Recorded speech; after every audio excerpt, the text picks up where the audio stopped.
자, 그런데 고 기자님. 네. 이거는 그 대선 때 이슈를 이렇게 묻을 게 아니고 대선 끝나고도 확실하게 보내기 위해서 계속 그 기사 추적을 해야 되지 않을까? 뭘 보내요? 예? 뭘 보내요? 나를 보내겠습니까?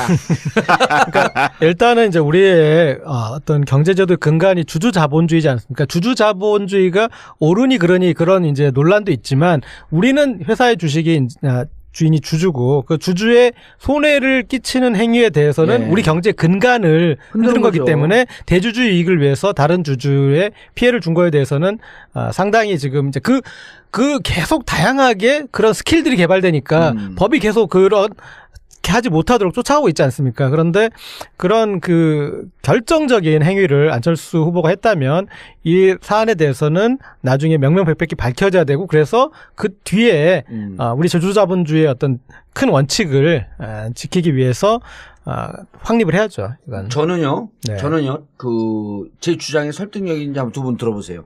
저는 성범죄 무척 심각하거든요. 성범죄는 한 개인, 가족의 인생을 송두리째 부숴버립니다. 예. 근데 자본주의 시장에서 그 주가와 관련된 주식시장 반자본주의적 범죄는요, 수십 수백 가구를 일거에 멸망으로 몰아넣습니다. 그래서 저는 주장이 성범죄 공소시효 없애야 된다. 특히 아동 성범죄 공소시효 없애야 된다. 네. 똑같이 예. 반자본주의적 배임 횡령, 탈세는 좀 괜찮습니다. 탈세도 안 되지만 배임 횡령죄는 그다음 복식부기 이런 거는 나는 자본주의 사회에서 공소시효 없애야 된다고 주장을 해요. 네. 2022년 대선 공약입니까? 아니 왜 나 방송인을 그런 데다 몰아넣습니까? 예? 실망입니다. 악의 구렁텅이는 몰아넣죠. 그만 좀 괴롭히세요. 그 아까 그 이제 그래서 네. 그 정리하면 예. 이 자본주의적 범죄의 공소시효를 없애면요 소급 적용할 수 있죠. BBK. 그다음 안랩. 예. 나 이거 조사해야 된다고 봐요. 예. 이때 얼마나 많은 회사에 그 투자한 사람들이 손해를 받겠어요? 얼마나 많은 막 자살한 사람들도 있다는 거 아니에요? BBK는? BBK는. 예. 그래서 이런 범죄는 공소시효를 없애고 그다음에 반민족적 독재 부역 이런 것도 공소시효 다 없애야 돼. 그리고 역사를 추적하자 이거예요. 사면하는 건 없애면 안 될까요? 복권 사면 대박이다. 그리고 돈 먹지 않은 건 빨리 사면 해줘야지. 그러면 회사가 왜 회사가 이래? 사회가 왜 이래? 회사. 자, 안철수 후보 아까 이제 그 세 가지 이제 그런 반박 논리가 있었는데 예. 저는 그냥 만나면 딱 한 가지만 묻고 싶어요. 예. 회사에 손실을 끼쳤습니까? 안 끼쳤습니까? 끼쳤습니까? 그것만 물으면 되죠. 고재열 기자님 실망입니다. 오늘 그거만 하기로 했어. 자, 또 김미경 교수. 원 플러스 원 꼭 해야죠. 예. 그게 이런 것 같습니다. 그러니까, 그게 이제 뭐 그렇게 바람직한 건지 모르겠지만 대선 후보 가족을 둘러싼 네거티브 전국의 큰 대척점이, 이 문재인 후보의 아들에서 처음엔 안철수 후보의 딸인 줄 알았는데 딸이 살짝 이렇게 잘 예봉을 피했는데 안철수 후보의 부인이 정면으로 맞았죠. 네. 그리고 어떤 그 이제 보좌진 갑질 논란으로 우리 사회에서 가장 지금 터부 시대고 금기 시대는 그런 이제 갑질에 대해서는 사과까지 할 지경으로 갔고 그 다음에 이제 지금 논란이 되는 게 1+1 채용이냐 이제 그 부분인데 저는 이 가족 네거티브 국면에서 이 문재인 후보 아들 문제하고 안철수 후보 부인 문제가 대척점에 있는데 이게 어떤 차이가 둘이 있느냐 가장 제가 봤을 때 결정적인 차이가 있습니다. 무슨 차이요? 아들과 딸이란 차이? 아니 아들과 부인이란 차이? 어떻게 하셨어요? 실망입니다. 자, 아들의 문제는 어쨌든 지나간 과거의 문제예요. 그런데 부인의 문제는 앞으로 문제. 우리가 지금 박근혜 최순실 뭐가 문제였죠? 1+1의 문제였고요. 그리고 지금 그 갑질 논란이 일 정도로 이분이 성격이 강하시구나 라고 느꼈어요. 그거 어떻게 알았어요? 취재했어요? 어쨌든 강하신 분이고 그리고 심지어 안철수 후보가 지금 뭐 결혼한 지 20년이 넘으시는 분인데 한 번도 밥줘라는 말을 못 해봤다고 그랬잖아요. 네. 근데 어쨌든 이런 강한 분이고 그 모르겠어요. 그 부분을 그 부부가 평등한지 모르겠지만 이 안철수 후보 부인의 발언권, 입김 세겠구나. 국민들이 우려하는 지점에서 예, 1+1이 이렇게 이제 이렇게 나오면 우리가 또 대통령을 한 명 뽑았는데 2명을 섬겨야 되는 그런 국면이 되지 않을까. 그 부분에 있어서 트라우마가 있는 국민들은 예. 이게 박지원 상황론 예. 이것도 상당히 뭐 이야기 많이 회자되지 않았습니까? 딱 꽂혔죠. 예. 그다음에 이제 말씀하신 대로 그 부인 문제, 김미경 여사 이 문제까지 좀 같이 보는 것 같아요. 네. 이게 이제 한 그런 분이 것 같아요? 아니라 예. 두 분일 수도 있는. 1+2. 그렇죠. 예, 하나 샀는데 2개죠. 야, 그거 좋네. 그리고 막 지지율 올라갈 것 같아. 김미경 교수 그럼 1+ 처형 문제는 제가 간단하게 정리할게요. 예. 이건 사실은 이제 문재인 후보 아들 문제하고 비슷한 양식인데 뭐냐면 의혹일 뿐이더라도 어떤 이 맹점이 있냐면 사실은 남는 거거든요. 그러니까 문재인 후보 아들 문제에서 사실은 사실인 그분이 어쨌든 그런 공기업에 취직을 했어. 그리고 그 수장은 어쨌든 아버지 밑에서 일했던 적이 있는 사람이고, 그리고 여러 가지 면에서 상당히 어떤 혜택을 보고 이렇게 나갔어. 그냥 사실로 존재하는 거예요. 예. 그러니까 의혹을 다 빼더라도 사람들은 그 사실이 싫어. 서울대 들어간 거. 아니 지금 문재인 후보 아들 얘기인데 아직 문재인 이를테면. 후보 아들. 예. 그런데 의혹을 다 빼더라도 그리고 이제 문재인 후보 아들도 나중에 이제 채용에 대해서 그 아들이 문제 있는 건 아니지만 채용을 한 당사자들은 문제가 견책을 받았잖아요. 그런 거는 정보원이. 사실로 존재하는 거예요. 그렇죠. 근데 이제 일부는 그런 얘기를 하더라고. 만약에 문재인 후보가 그 지위에서 아들을 정말 만약에 백으로 뭘 넣어주려고 한다면 거기가 그렇게 좋은 조건이 있는 자리가 아니거든요. 그러니까 이를테면 근데 그래요? 공기업 중에 5급은 제일 말단이거든. 신입 직원이거든요. 자, 근데 뭐냐면 이제 이 얘기를 제가 한 거는 지금 문재인 후보에 대한 문제 제기 오늘은 그게 아니니까 안철수 후보 부인의 부분도 의혹에 대해서 그래 의혹은 당신들 설명이 된다고 하자. 근데 사실만 가지고 보자는 거예요. 사실만 가지고 보자면 어쨌든 서울대 안철수 이 후보가 당시에 이제 융합대학원장으로 가면서 그 부인이 같이 와서 교수가 됐고, 그리고 거기에서 그 조건도 이제 정년 보장 교수가 됐고, 그리고 특별 채용으로 그 다음에 거기에 연구 실적이나 그것에 대해서 다른 교수들이 심사 문제 제기를 했고, 그리고 그런 사례 서울대에서 거의 없는 드문 사례였고, 그러니까 그냥 사실로 존재하는 것만 존재하는 거지. 거기에서 이제 그러면 디테일로 가면은 그것들이 문제가 있느냐 없느냐에 대해서는 아직은 논쟁적인데, 근데 아까 제가 이제 이 문제는 사실은 간단하게, 그러니까 그 논쟁적인 걸 뺀 부분 사실만 보더라도 이 부분은 충분히 그냥 1+1이구나. 아니 저는 이런 거예요. 안철수 의원이 사람들이 무척 정치를 오래 한 것 같은데 막상 공직에 들어온 거는요. 2003년이에요. 2003년 노회찬 의원이 2013년. 2013년. 참 연식 나온다. 2013년 노회찬 의원이 무슨 통신부 있지도 않은 삼성 삼성 X파일 공개했다라고 하는 것 때문에 아웃되잖아요. 그때 우리가 뭐라 그랬냐면 그때 많은 사람들이 안철수더러 부산 영도에 김무성 보궐선거로 들어올 때예요. 부산 떨어져도 부산 영도 와서 싸워라. 그래야지 그 후보 된다. 지도자 된다. 또 하나 두 번째 뭘 제기했냐면 자 노회찬 의원 야권에서 진보적으로 가장 존경받는 의원 중에 하나인데 있지도 않는 결국은 삼성 문제 내부 고발했다라고 하는 괘씸죄 찍혀갖고 국회의원 아웃됐고 뭐 정보통신법인가 뭐 10여 년 동안 한 번도 적용하지 않은 법을 적용했잖아요.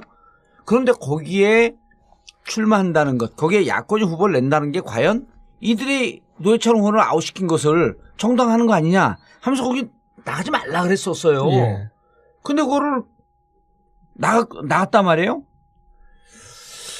자, 그런데 그게 2013년이고 지금 보면은 결국 의원 생활을 대통령 출마하기 전에 한 3년쯤 했어요. 3년이나 3년 반. 그동안에 교체된 보좌관이 알려진 23명에서 27명이다. 야, 저도 그 정도면 이름을 다 알까요? 외울까요? 기억나지 않습니다. 모릅니다. 못 외우죠. 못 외우고 그리고 이렇게 아웃될 때는 본인이 아웃시킨 경우도 있지만 지금 증언에 따르면 부인 김미경 씨가 깊숙이 개입돼 있다는 거 아닙니까? 아, 거기까지 드러났나요? 그러니까 김미경 씨가 이렇게 얘기했다는 거 아니에요. 잘들 모셔라. 보좌에 문제가 있다. 이 지적을 계속했고 안철수 의원은 국회에서 특별한 일정이 없으면 퇴근해서 김미경 부인 픽업했고 함께 가는 거고 다른 특별한 일정이 있으면은 다른 일정 하되 주로 부인과 함께 퇴근하는 이게 주요 일정이었다고 그 보좌관들이 증언을 해요. 굉장히 가정적이시네. 가정적이죠. 네. 그런데 그게 평화로운 가정적이냐, 강압적 가정적이냐 이건 아무도 모르는 거죠. 예를 들어 제가 우리 집사람 늘 픽업을 해요. 저는 평화로운 가정적이에요. 실제 그렇잖아요. 그렇죠. 네. 그런데 예를 들어서 우리가 얘기했던 정말 부인이 상황처럼 있었던 것은 아닌가? 혹은 그렇게 보좌관들에게 엄한 모습으로 있었던 것은 아닌가? 안철수 의원 후보에게 엄한 모습으로 있었던 거 아닌가? 라는 의혹을 가지면.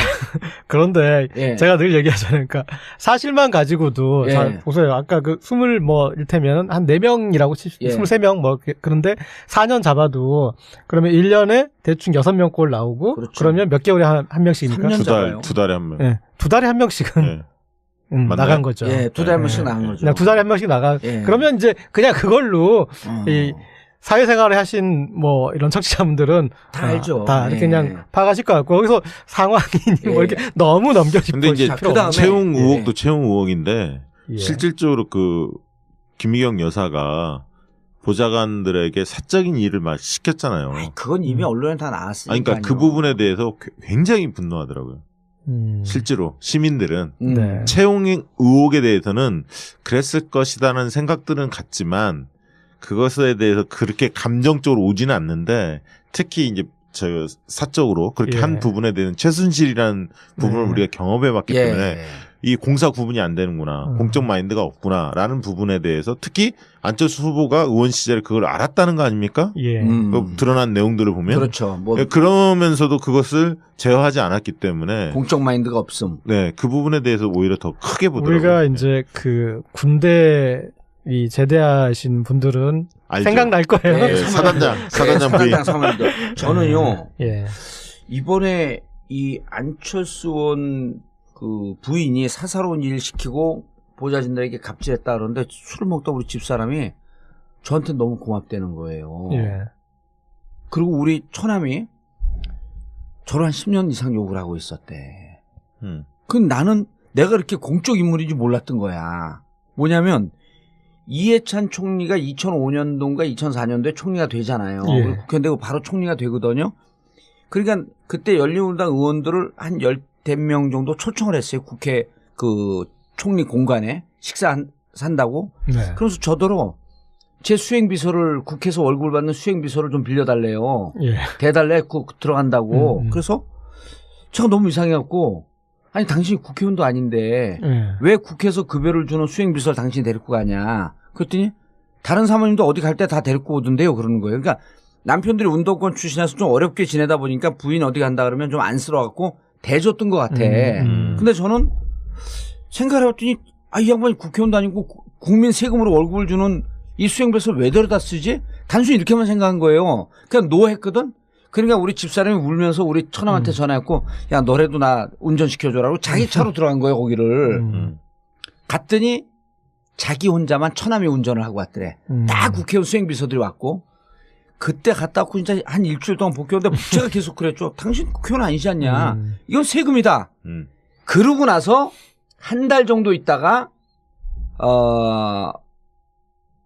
허남식 당시 부산시장이 자기 비서를 부인이 백화점 쇼핑 가는데 붙여준 거예요. 그거 딱 기자한테 찍혀갖고 난리가 났었거든. 그리고 그때는 가식적으로 고마웠다 그런 것 같아. 당신 아니면 큰일 날 뻔했어. 이러는데 10년 만에 이번에 안철수 건 터지고 나니까 너무 고맙다. 그래서 그때 얘기를 막 하는 거 또 처남도 이제 오해가 풀린 거예요. 아니 근데 제 생각에 총리 공간에서 하는 거는 이제 어떤 공식 의전의 행사기 때문에 그건 문제 안 될 것 같아요. 저는 그것도 안 된다 했어요. 왜? 지가 국회의원이 아닌데. 까다로운 남자. 그래서 나는 깜짝 놀랐어. 내가 이렇게 공적인 인물인가? 별로 동의하기는 어렵고. 그런데 근데 요 정도는 할 수 있어요, 진짜. 그리고 사모님들 모임 있고. 그 사모님도 공식 모임들이 있거든, 당에서 하는. 그럴 때 갈 수 있어. 예. 제가 이제 좀 까탈스럽게 한 건데, 이거 뭐 시장 봐라. 그 다음 저 뭡니까? 인감증명도 알아. 인감증명도요? 될 때가 있어. 국회의원, 국회 뭐 등록할 때, 예. 의원이 필요한 인감증명인데 바빠고 못 뛸 때, 대리인을 가서 뛸 수 있고, 그건 돼. 그런데 이게 사사로운 내가 예를 들어 무슨 주식 사고 어쩌고저쩌고 회사 집계하는데 인감증명 필요하니까 뛰어라. 이건 안 되는 거거든. 그래서 참 우리나라 문화가 그런 데 있어서 정말 후진적인 것 같아요. 제가 이렇게 군대를 저는 카투사로 미군 부대에 근무를 했는데 거기 이제 일테면 식당에서 밥을 먹을 때 한국군 이렇게 뭐 이제 일테면 뭐 소령 대위 그런 사람들이 오면은 식판을 이렇게 사병들한테 줘요. 밥 받아오라고. 예. 네. 그래서 사병들이 그 밥 받으러 줄 서고 있으면 우리나라 장교들? 예. 예. 그럼 미군은 중령 대령들이 식판 들고 서 있어요.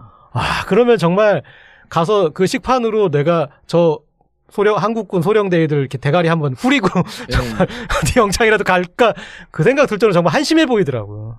그들이 뭐라고. 국회의원했을 텐데. 아니 근데 어쨌든 자 이거 팩트만 보더라도 안철수 김미경 부부 1+1 채용 의혹을 사람들이 모르는 사람들이 있는데 모르는 사람도 있습니다. 네, 그리고 이걸 분명한 팩트를 갖고 어디 갖고 누가 뭐라고 얘기하면 얘기를 해줄 수 있는 근거가 돼야 되는데 자 공교롭게도 안철수 후보가 당국대학교에서 89년서부터 91년 2월까지 전임 강사를 합니다. 네. 91년 2월에 그만둬요. 그만둔 그 다음 달에 김미경 부인이 의대 조교수로 옵니다. 단국대. 그 시기가 안철수 후보가 그만두는 그 다음 달에 와요. 무언가 얘기가 됐는가 하는 이런 의혹인데 여기까지는 잘 몰라. 근데 카이스트에 2008년서부터 2011년까지 기술경영대학원 석좌교수로 있습니다. 안철수 후보가. 네. 근데 김미경 부인도 2008년서부터 2011년 기술경영전문대학원 부교수 겸 의과학대학원 부교수로 있습니다. 있는 시기가 똑같아요. 그러니까 이때 내가 카이스트에서 나 필요로 했으니까 같이 가는 걸 요청하지 않았을까? 하는 이런 의혹이 들어요. 이때도 확신이 안 서. 그런데 서울대. 이번에 이제 본격적인 문제가 된 서울대. 2011년서부터 2012년 융합과학기술대학원 이때 안철수 후보가 막 떴을 때 왕창 떴을 때거든요. 그래서 융합과학기술대학원 원장으로 가는 것도 실검이 일주일 내내 막 1위서부터 10위로 오락내락 할 때예요. 잘 나갈 때. 그런데 그 같은 시기에 부인이 의과대학 법의학교실 교수가 됩니다. 근데 이때도 법대 놓다가 법대서 안 되니까 그러니까 다른 데로 갔다가 의대 가니까 의대서도 안 되고 새로운 학과를 만들었다는 거 아니에요? 생명공학이. 이게 보면은, 그러니까, 청취자분들이 이해하기 쉽게 표현하면은, 그 안철수 후보는 서장훈이야. 서장훈인데, 팀 이적할 때마다, 그러니까 서장훈 옆에, 이상한 선수까지 계속 달고, 계속 이동하는 거죠. 원래 이제 고등학교 때 유망주가 대학을 농구선수 갈 때, 끼어 팔기 하거든요. +2. 한두 명 데리고 들어가거든. 2명, 3명 데리고 들어가요. 그러니까 어쨌든 팩트로서 존재하는 게 카이스트와 서울대 이동할 때 이 부인이 같이 이동을 했다. 그게 이제 어떤 사실로 존재하는 거죠. 그리고 이제 여기서 디테일로 들어가면 문제가 이제 3가지 정도가 나오는데요. 자, 여기서 이제 이 의과대학 김미경 교수가 들어오는 이 과에서 교수를 채용하겠다라고 하는 계획이 수립된 건 4월 19일서부터 4월 21일입니다. 2011년. 그런데 3월 30일 사전에 지원을 해요. 이거 이해돼. 왜냐하면 유망한 교수면은 미리 갖고 얘기를 해요. 우리가 계획 수립이 됐으니 준비하셔라. 그리고 어쨌든 분명한 게 미리는 하는 거예요. 재직증명서, 그다음 박사학위 증명서를 3월 22일. 미리 끊죠. 계획 수립 한 달 전에 끊어요. 그럼 우리가 당신 스카우트 하려니 좀 준비하세요. 여기 이해가 되거든요. 근데 안철수 계획은 3월 18일 날 계획이 떨어지고 안철수 계획 떨어지고 안철수 접촉을 했겠죠. 그러니까 어쩔 수 그러다가 느닷없이 부인이 막 지원서를 써. 이상해 그거는. 근데 이제 두 번째부터는 문제가 발생이 되기 시작하죠. 당시 6월에 인사회의를 합니다. 회의가 2차례 걸치는데 회의라고 보면 문제 제기를 해요. 1차에서 그래서 안 돼. 2차 인사위원회에서 14명 중에 8명이 찬성을 하면서 돼. 그러니까 심사위원 중에 한 명이 양심에 걸려서 난 못 읽겠다고 사퇴를 합니다. 그래요? 요게 이제 두 번째 문제인데 이건 피해갈 수가 없어. 세 번째 문제는 뭐냐? 당시 정년보장이죠? 그렇죠. 그러니까 1+1+ 알파. 그렇죠. 정년보장 정교수를 뽑는 데는 뭐가 있어야 되냐면 국제 연구 무슨 논문이 있어요. SCI급 연구 실적. 이게 국제 학술제 내는 거거든요. 이게 기본적으로 200점이에요. 200점 이상이어야 되는데 여기는 100점이야. 그러니까 이 문제 제기를 하는데 이 규정도 2010년에 하도 이거 갖고 장난질을 쳐대니까 학보사에서 문제 제기를 갖고 2010년에 바뀌어요. 이게 강화됐는데 같은 시기에 비슷한 직급으로 특채되는 교수가 6,000점짜리가 있어요. 네. 근데 그 교수는 6,000점임에도 불구하고 SCI급 논문 점수가 6,000점임에도 불구하고 정년 보장이 아니라 그냥 정교수가 됩니다. 김미경 교수보다도 그레이드가 떨어지는. 그러니까 이런 걸 어떻게 설명할 거냐는 거야. 그렇죠. 설명하라는 거 이거를 당당하면. 전국 그 교수협의회 이런 거 없나요? 옛날에 있었던 것 같은데. 민교협. 예, 민교협도 있고 교수협의회도 아마 있을 것 같은데. 그런데 성명 안 나오나? 이미 이건 교수들이 입장을 밝히라고 계속 그 인사위원회에 있던 교수들이 입장을 밝혀라, 해명을 하라, 이래 학교에다 욕을 한 거예요. 아니 옛날에는 한참 그 민주화운동 할 때는 교수들이 이런 문제들이 만약에 있으면 성명 내고 막 그랬잖아요. 예. 해봄직한데. 예. 어쨌든 뭐 김미경 교수도 나름 능력도 있고 역량도 있으실 분인지 모르겠지만 어떤 그 카이스트와 서울대를 움직이는 과정에서 우리가 충분히 문제 제기를 할 만한 그런 행보가 있었다라고 볼 수 있을 것 같습니다. 예. 야, 근데 이거 봤는데 내가 아까 조금 두리뭉술하게 얘기했는데 200점이 넘어야지 이 교수 심사를 하게 되어 있어요. 근데 100점짜리 원서를 넣은 거야. 네. 예? 그러니까 예를 들어 이런 거거든요. 연대 넣을 때 예를 들어 몇 등급 이상만 이렇게 지원할 수 있는 규정이 있잖아요. 2등급까지 혹은 연대는 1등급만 뭐 요거 1등급만 놓으라. 이게 지원 자격이거든요. 예. 근데 3등급이 넣은 거야. 근데 합격을 한 거예요. 1등급은 대기 합격이고. 뭐 이걸 설명을 해야 될 거 아니야, 이거를. 그 뒤에 거기에 뭐 이렇게 뭐가 또 어떻고 어디에 뭐 책을 내고 뭐 아마 그런 걸로. 아니 사실 안철수 후보하면 예. 공정사회를 굉장히 키워드로 많이 강조하신 분이거든요. 예. 사실. 그렇지 않습니까? 그동안에. 네. 공정이란 키워드를 많이 강조했는데 이걸 보면 좀 그 말이 좀 무색해지네요. 예. 근데요, 정말 또 골 때리는 게 있어요. 자격 점수가 100점밖에 안 되거든? 근데 논문을 냈는데 추가 논문, 뭐 다른 논문이라고 그랬잖아요. 그것도 밝혀줘야 돼. 추가 논문을 냈는데 뭘 냈냐면요. 신문 기고문. 그러니까. 신문 기고문이 뭐냐면 융합시대를 살아갈 학생들에게. 조선일보예요. 그것도 조선일보야. 그 다음 두 번째가 뭘 냈냐면 창업 가이드북. 창업 가이드북은 나도 내요. 요 두 개를 추가 점수를 해갖고 넣은 거예요. 그러니까 교수들이 보고 기겁을 한 거지. 이게 뭐냐 도대체. 이거 심사할 수 없다. 그래서 2차에서 간신히 해갖고 통과하는데 합격되고 난 다음에 심사위원 한 명이 사퇴를 하는 거 아니에요. 그러면 이게 우리가 지금 이번 토론에서 나왔던 갑철수 MB 아바타 예. 이걸 좀 정리해 볼 필요가 마지막에 좀 있지 않아요? 갑철수 하면 그럼 근거가 지금 몇 가지 나온 거예요? 보좌진 갑질한 거예요. 예. 이것도 자기를 필요로 하는 회사에 가서 그 학교에 가서 갑질한 거죠. 그다음에 천안함 그 희생자 무역 참배 당시에 예. 유가족한테 자리 비켜달라고 해서 좀 논란이 됐죠. VIP 온다. 그러니까 예. 그 가짜 뉴스라고 처음에 치부했잖아요. 예. 근데 그 나중에 밝혀졌죠. 사과했고. 예. 예. 그런 게 있었고 또 뭐가 있나요? 갑철수? 이게 대표적인 거죠. 이만큼 살다가 이만큼 당신 이만큼 하면 당신 사형이야 사형. MB 아바타는 또 근거가 뭐예요? 뭐가 있는 거예요 도대체? 이때 이제 안철수 후보가 무슨 얘기를 하냐면 교수 임용 당시 내가 카이스트 교수고 내가 무슨 힘이 있냐. 2011년도에요. 그러면서 난 힘이 없는 사람이다. 그러고 해서 그때 당시 직함을 또 우리가 들여다보죠. 정말 힘이 없는 사람인가? 그랬더니 이명박 청와대 직속 미래기억위원회 위원, 그다음에 국가정보화 전략위원회 위원, 지식경제부 R&D 전략기획투자협의회 민간위원, 방송통신위원회 자문위원, 그리고 2011년 8월에는 정부의 신성장 동력 산업 선정 평가위원회 공동위원장. 아니 이러면 누가 봐도 MB 정부의 뭐예요? 황태자. MB 사람? MB 사람은 아닐 수도 있지. MB가 안 났으니까. 그런가요? 예.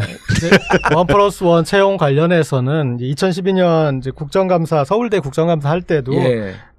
묻죠. 예, 오현천 당시 서울대 총장이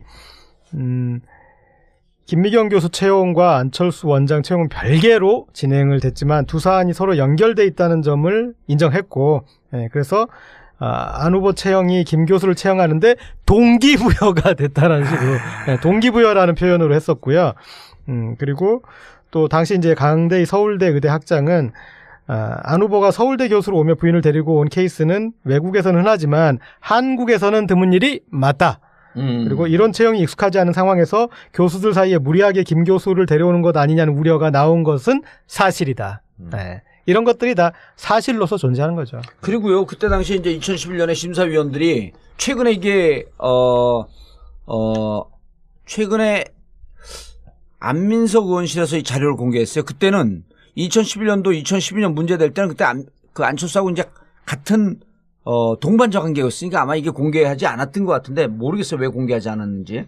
그때 서울대 제5차 정년보장 교원 임용심사 회의록을 보면 이렇게 되어 있어요. 연구 실적의 미흡에 전문성을 판단하기 어렵다.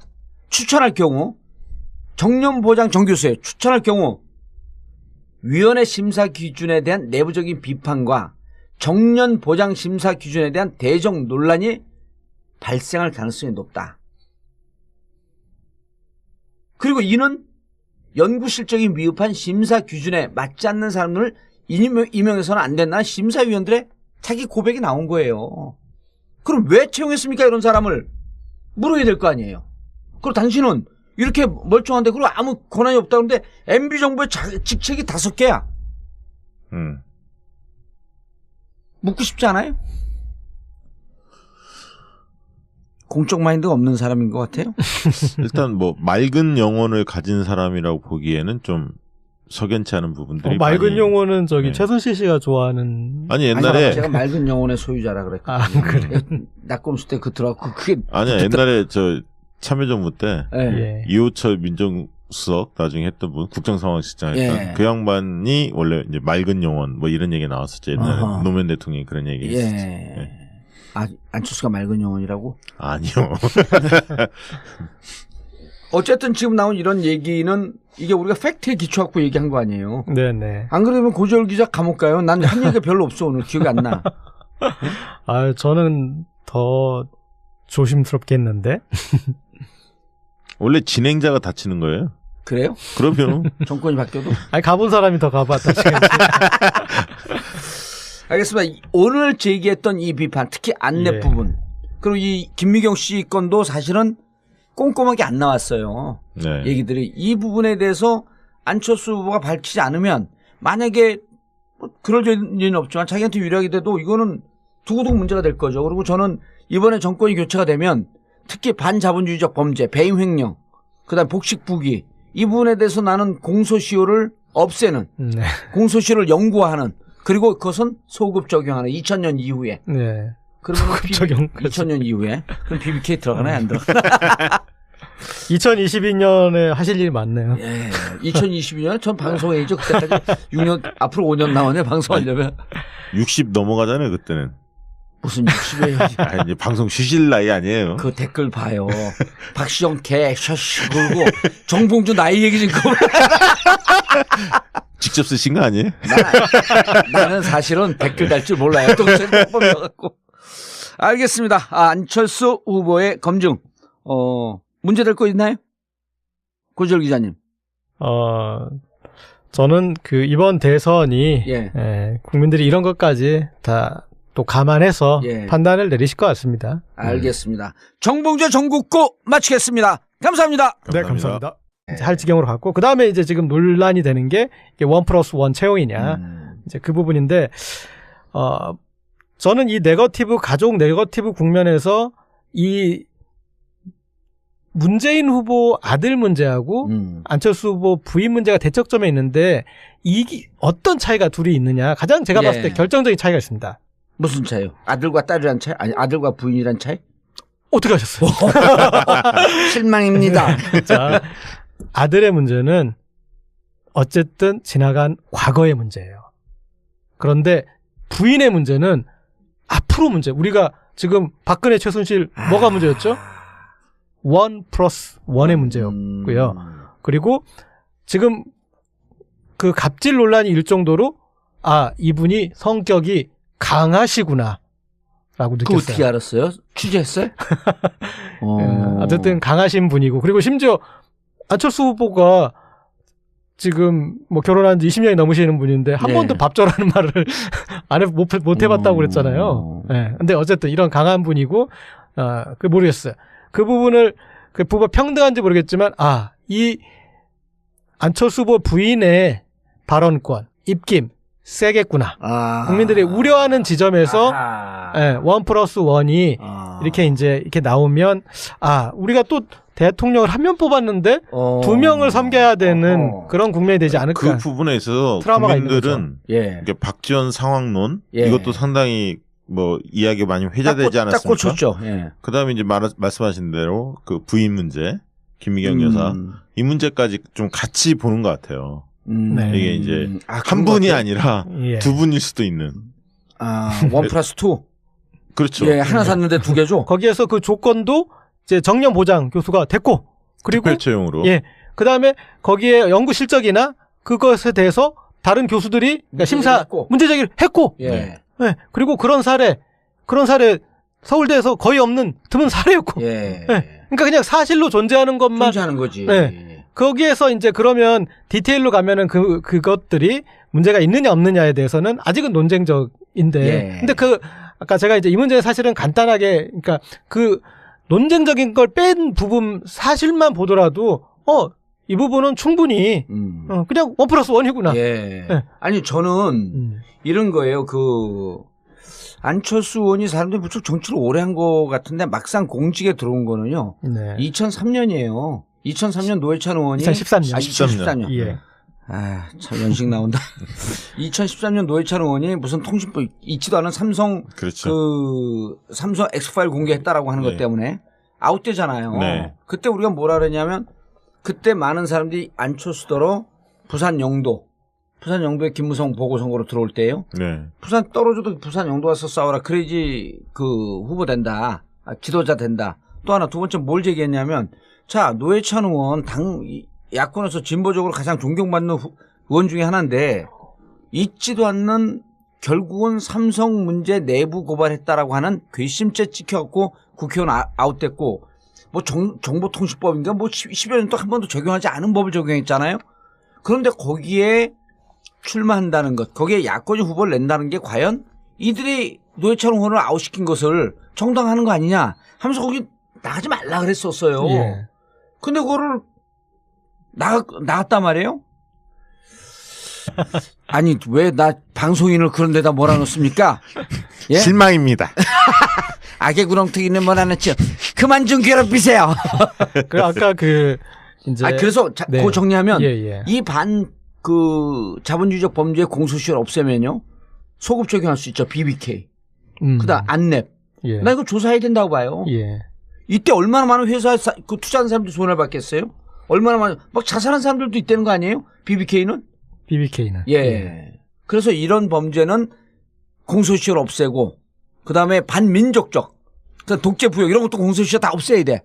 그리고 역사를 추적하자 이거예요. 사면하는 건 없애면 안 될까요? 복권 사면 대박이다.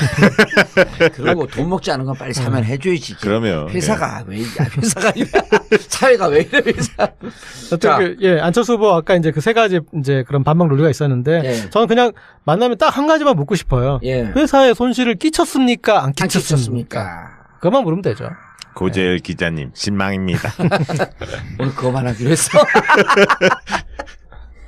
자, 또 김미경 교수 원플러스 원 꼭 해야죠. 예, 그게 이런 것 같습니다. 그러니까 그게 이제 뭐 그렇게 바람직한 건지 모르겠지만 대선 후보 가족을 둘러싼 네거티브 전국의 큰 대척점이 이 문재인 후보의 아들에서 처음엔 안철수 후보의 딸인 줄 알았는데 딸이 살짝 이렇게 잘 예봉을 피했는데 안철수 후보의 부인이 정면으로 맞았죠. 네. 그리고 어떤 그 이제 보좌진 갑질 논란으로 우리 사회에서 가장 지금 터부 시대고 금기 시대는 그런 이제 갑질에 대해서는 사과까지. 예. 자, 그런데 고 기자님. 네. 이거는 그 대선 때 이슈를 이렇게 묻을 게 아니고 대선 끝나고도 확실하게 보내기 위해서 계속 그 기사 추적을 해야 되지 않을까? 뭘 보내요? 예? 뭘 보내요? 나를 보내겠습니까? 그러니까 일단은 이제 우리의 어떤 경제제도 근간이 주주자본주의지 않습니까? 주주자본주의가 옳으니 그러니 그런 이제 논란도 있지만 우리는 회사의 주식이 주인이 주주고 그 주주의 손해를 끼치는 행위에 대해서는 우리 경제 근간을 흔드는 거기 때문에 대주주 이익을 위해서 다른 주주의 피해를 준 거에 대해서는 상당히 지금 이제 그 계속 다양하게 그런 스킬들이 개발되니까 법이 계속 그렇게 하지 못하도록 쫓아오고 있지 않습니까? 그런데 그런 그 결정적인 행위를 안철수 후보가 했다면 이 사안에 대해서는 나중에 명명백백히 밝혀져야 되고 그래서 그 뒤에 우리 주주자본주의의 어떤 큰 원칙을 지키기 위해서 확립을 해야죠. 이건. 저는요 제 주장의 설득력인지 한번 두 분 들어보세요. 저는 성범죄 무척 심각하거든요. 성범죄는 한 개인, 가족의 인생을 송두리째 부숴버립니다. 예. 근데 자본주의 시장에서 주가와 관련된 주식시장 반자본주의적 범죄는요, 수십 수백 가구를 일거에 멸망으로 몰아넣습니다. 그래서 저는 주장이 성범죄 공소시효 없애야 된다. 특히 아동 성범죄 공소시효 없애야 된다. 네. 똑같이 예. 반자본주의적 배임 횡령, 탈세는 좀 괜찮습니다. 탈세도 안 되지만 배임 횡령죄는 그다음 복식부기 이런 거는 나는 자본주의 사회에서 공소시효 없애야 된다고 주장을 해요. 네. 2022년 대선 공약입니까? 야, 그거 좋네. 그리고 막 지지율 올라갈 것 같아. 김미경 교수 그럼 원플러스 처형 문제는 제가 간단하게 정리할게요. 예. 이건 사실은 이제 문재인 후보 아들 문제하고도 비슷한 양식인데 뭐냐면 의혹일 뿐이더라도 어떤 이 맹점이 있냐면 사실은 남는 거거든요. 그러니까 문재인 후보 아들 문제에서 사실은 사실인 그분이 어쨌든 그런 공기업에 취직을 했어. 그리고 그 수장은 어쨌든 아버지 밑에서 일했던 적이 있는 사람이고, 그리고 여러 가지 면에서 상당히 어떤 혜택을 보고 이렇게 나갔어. 그냥 사실로 존재하는 거예요. 예. 그러니까 의혹을 다 빼더라도 사람들은 그 사실이 싫어. 서울대 들어간 거.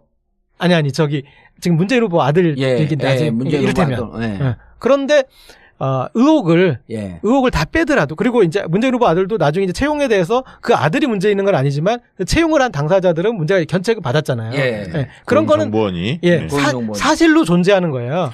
그렇죠. 근데 이제 일부는 그런 얘기를 하더라고. 만약에 문재인 후보가 그 지위에서 아들을 정말 만약에 백으로 뭘 넣어주려고 한다면 거기가 그렇게 좋은 조건이 있는 자리가 아니거든요. 그러니까 이를테면 근데 그래요? 공기업 중에 5급은 제일 말단이거든. 신입 직원이거든요. 자, 근데 뭐냐면 이제 이 얘기를 제가 한 거는 지금 문재인 후보에 대한 문제 제기 오늘은 그게 아니니까 안철수 후보 부인의 부분도 의혹에 대해서 그래 의혹은 당신들 설명이 된다고 하자. 근데 사실만 가지고 보자는 거예요. 사실만 가지고 보자면 어쨌든 서울대 안철수 이 후보가 당시에 이제 융합대학원장으로 가면서 그 부인이 같이 와서 교수가 됐고 그리고